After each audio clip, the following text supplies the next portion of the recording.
ولن تجد له وليا مرشدا.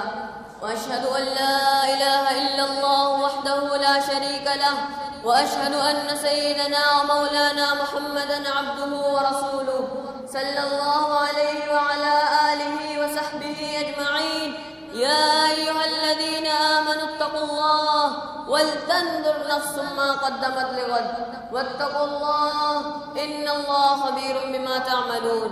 يا أيها الناس اتقوا ربكم الذي خلقكم من نفس واحدة وخلق منها زوجها وبث منهما رجالا كثيرا ونساء، واتقوا الله الذي تساءلون به والأرحام إن الله كان عليكم رقيبا. وقال النبي صلى الله عليه وسلم: طوبى لمن وجد في سقيفته استغفارا كثيرا، أو كما قال عليه الصلاة والسلام.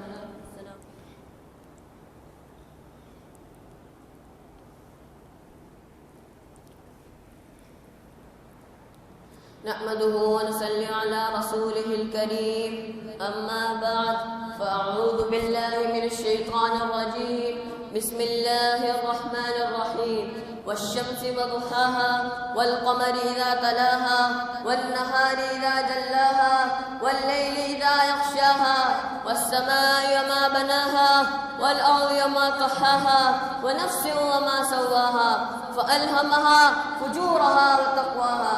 أما بعد، أيها المسلمون، إن من علامة التوفيق والفلاح أن ينشغل الإنسان بنفسه وبعيبه عن عيوب الناس.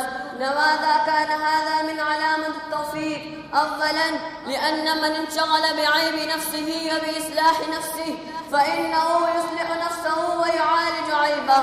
والمسلم مطالب بأن يسعى في تزكية نفسه وأن يترقى ويتقدم في عباد الله تبارك وتعالى، كما قال تعالى: قد أفلح من زكاها وقد خاب من دساها. وقال النبي صلى الله عليه وسلم: التائب من الذنب كمن لا ذنب له، أو كما قال عليه الصلاة والسلام.